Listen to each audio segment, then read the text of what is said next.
حضرت عائشہ رضی اللہ تعالی عنہ بیان کرتی ہیں، رسول اللہ نے یہ آیت تلاوت فرمائی۔ ترجمہ: اللہ ہی وہ ذات ہے جس نے آپ پر یہ کتاب نازل کی، اس کی بعض آیتیں صاف واضح ہیں اور محکم ہیں، اور یہاں تک تلاوت فرمائی۔ ترجمہ: اور وعظ و نصیحت کو صرف وہی لوگ سمجھتے ہیں جو عقل مند ہیں۔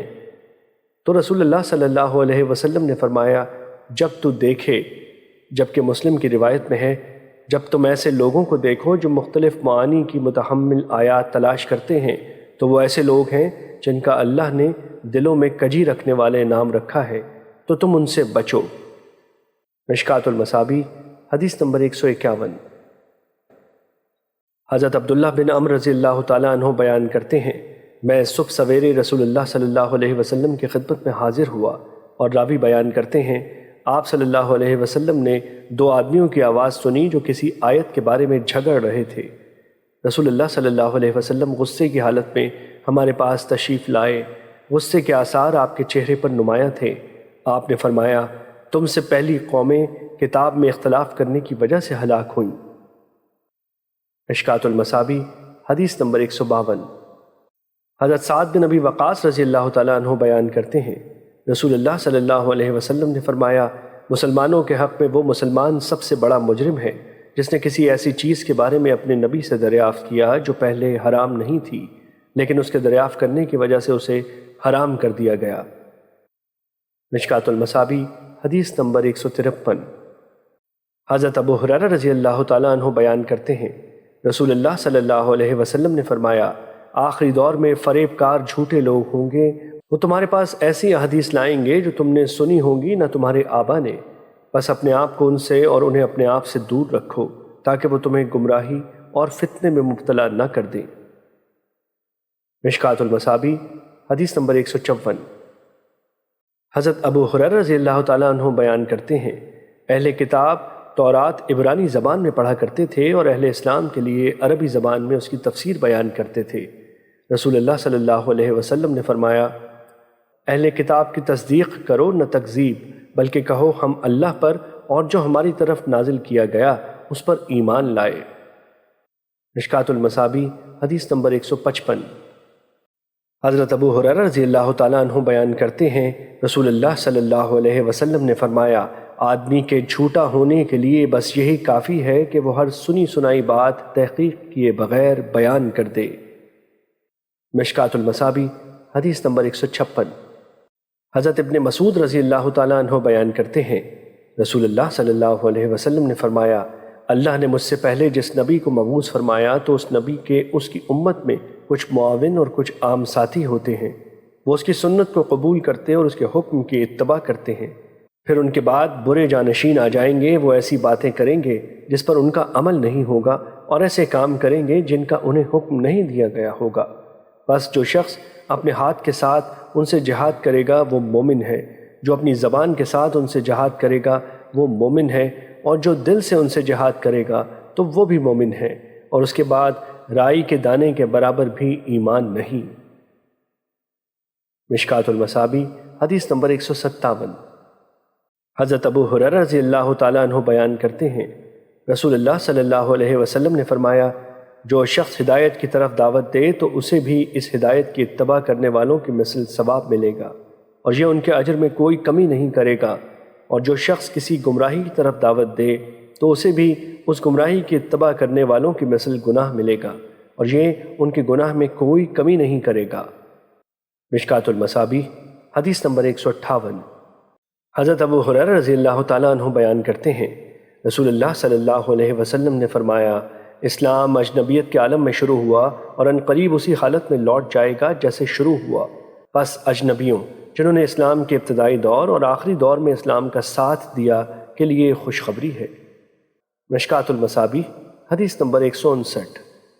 حضرت ابو ہریرہ رضی اللہ تعالیٰ عنہ بیان کرتے ہیں، رسول اللہ صلی اللہ علیہ وسلم نے فرمایا، بے شک ایمان مدینے کی طرف سے مٹائے گا جس طرح سانپ اپنے بل کی طرف سے مٹاتا ہے۔ مشکوٰۃ المصابیح حدیث نمبر 160۔ حضرت ابو رافع رضی اللہ تعالیٰ عنہ بیان کرتے ہیں، رسول اللہ صلی اللہ علیہ وسلم نے فرمایا، میں تم میں سے کسی کو اپنی مسند پر ٹیک لگائے ہوئے نہ پاؤں کہ اس کے پاس میرا کوئی امر آئے جس کے متعلق میں نے حکم دیا ہو یا میں نے اس سے منع کیا ہو، تو وہ شخص یوں کہے میں اسے نہیں جانتا، ہم نے جو کچھ اللہ کی کتاب میں پایا ہم اس کی اتباع کریں گے۔ مشکوٰۃ المصابیح حدیث نمبر 162۔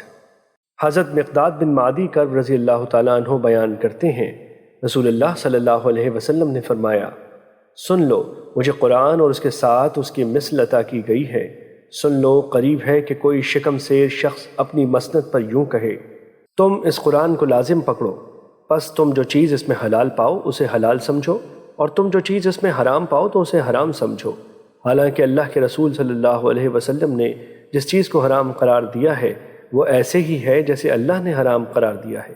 سن لو پالتو گدھے، کچلی والے درندے اور ذمی کی گری ہوئی کوئی چیز الا یہ کہ وہ خود اس سے بے نیاز ہو جائے تمہارے لیے حلال نہیں، اور جو شخص کسی قوم کے ہاں پڑاؤ ڈالے تو ان لوگوں پر لازم ہے کہ وہ اس کی ضیافت کریں، اور اگر وہ اس کی ضیافت نہ کریں تو پھر اسے حق حاصل ہے کہ وہ اپنی ضیافت کے برابر ان سے وصول کرے۔ مشکوٰۃ المصابیح حدیث نمبر 163۔ حضرت ارباز بن ساریہ رضی اللہ تعالیٰ عنہ بیان کرتے ہیں، ایک روز رسول اللہ صلی اللہ علیہ وسلم نے ہمیں نماز پڑھائی، پھر آپ نے اپنا رخ انور ہماری طرف کیا تو ایک بڑے بلیغ انداز میں ہمیں واعظ و نصیحت فرمائی جس سے آنکھیں اشکبار ہو گئیں اور دل ڈر گئے۔ ایک آدمی نے عرض کیا اللہ کے رسول یہ تو الوداعی نصیحتیں معلوم ہوتی ہیں، بس آپ ہمیں وصیت فرمائیں۔ تو آپ صلی اللہ علیہ وسلم نے فرمایا میں تمہیں اللہ کا تقوی اختیار کرنے، سننے اور اطاعت کرنے کی وصیت کرتا ہوں، خواہ وہ امیر حبشی غلام ہو، کیونکہ تم میں سے جو شخص میرے بعد زندہ رہے گا وہ بہت اختلاف دیکھے گا، پس تم اس سے تمسک اختیار کرو اور داڑھوں کے ساتھ اسے پکڑ لو اور دین میں نئے کام جاری کرنے سے بچو، کیونکہ دین میں ہر نیا کام بدعت ہے اور ہر بدعت گمراہی ہے۔ مشکوٰۃ المصابیح حدیث نمبر 165۔ حضرت عبداللہ بن مسعود رضی اللہ تعالیٰ عنہ بیان کرتے ہیں، رسول اللہ صلی اللہ علیہ وسلم نے ہمارے لیے ایک خط کھینچا، پھر فرمایا یہ اللہ کی راہ ہے، پھر آپ نے اس کے دائیں بائیں کچھ خط کھینچے اور فرمایا یہ اور راہیں ہیں اور ان میں سے ہر راہ پر ایک شیطان ہے جو اس راہ کی طرف بلاتا ہے۔ پھر آپ صلی اللہ علیہ وسلم نے یہ آیت تلاوت فرمائی۔ ترجمہ، یہ میری سیدھی راہ ہے پس اس کی اتباع کرو۔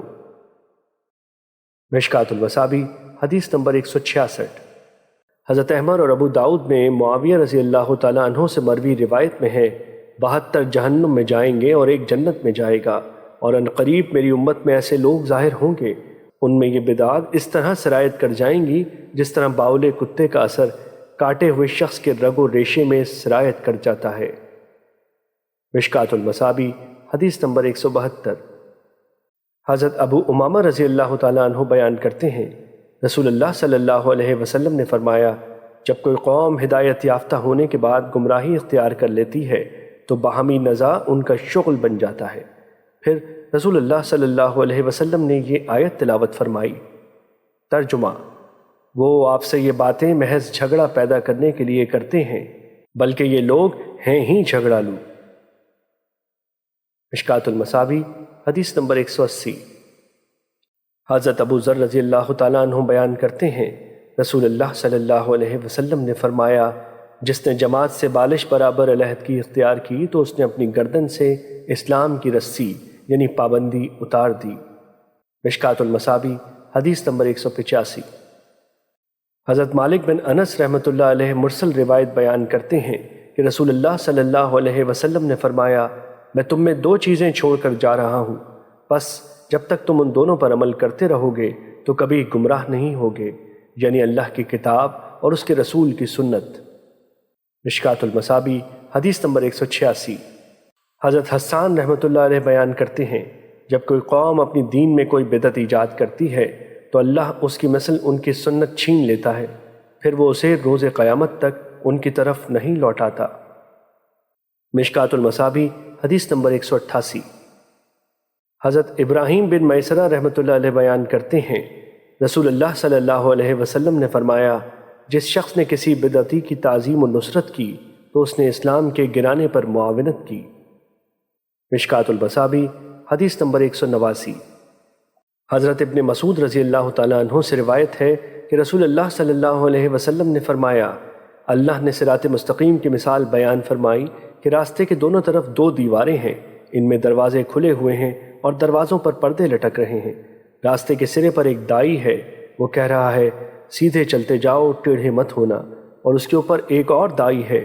جب کوئی شخص ان دروازوں میں کسی چیز کو کھولنے کا ارادہ کرتا ہے تو وہ کہتا ہے تم پر افسوس ہے، اسے مت کھولو، کیونکہ اگر تم نے اسے کھول دیا تو تم اس میں داخل ہو جاؤ گے۔ پھر آپ صلی اللہ علیہ وسلم نے اس کی وضاحت کرتے ہوئے فرمایا، راستہ اسلام ہے، کھلے ہوئے دروازے اللہ کی حرام کردہ اشیاء ہیں، لٹکے ہوئے پردے اللہ کی حدود ہیں، راستے کے سرے پر دائی قرآن اور اس کے اوپر جو دائی ہے وہ ہر مومن کے دل میں اللہ کا واعظ ہے۔ مشکات المصابیح حدیث نمبر 191۔ حضرت امام احمد اور بہقی نے اور اسی طرح امام ترمذی نے انہی سے روایت کیا ہے، البتہ انہوں نے اس سے مختصر روایت کیا ہے۔ مشکات المصابیح حدیث نمبر 192۔ حضرت عبداللہ بن عمرو رضی اللہ تعالیٰ عنہ بیان کرتے ہیں، رسول اللہ صلی اللہ علیہ وسلم نے فرمایا، میری طرف سے پہنچا دو، خواہ ایک آیت ہی ہو، بنی اسرائیل کے واقعات بیان کرو، اس میں کوئی حرج نہیں، اور جو شخص عمدن مجھ پر جھوٹ بولے وہ اپنا ٹھکانہ جہنم میں بنا لے۔ مشکات المصابیح حدیث نمبر 198۔ حضرت سمرہ بن جندب اور مغیرہ بن شعبہ رضی اللہ عنہما بیان کرتے ہیں، رسول اللہ صلی اللہ علیہ وسلم نے فرمایا، جو شخص مجھ سے حدیث بیان کرے وہ جانتا ہو کہ یہ جھوٹ ہے تو وہ بھی جھوٹوں یعنی حدیث وضع کرنے والوں میں سے ایک ہے۔ مشکات المصابیح حدیث نمبر 199۔ حضرت معاویہ رضی اللہ تعالیٰ عنہ بیان کرتے ہیں، رسول اللہ صلی اللہ علیہ وسلم نے فرمایا، اللہ جس کے ساتھ بھلائی کا ارادہ فرماتا ہے تو اسے دین کے متعلق سمجھ بوجھ عطا فرما دیتا ہے۔ میں تو صرف علم تقسیم کرنے والا ہوں، جبکہ فہم اللہ عطا کرتا ہے۔ مشکات المصابیح حدیث نمبر 200۔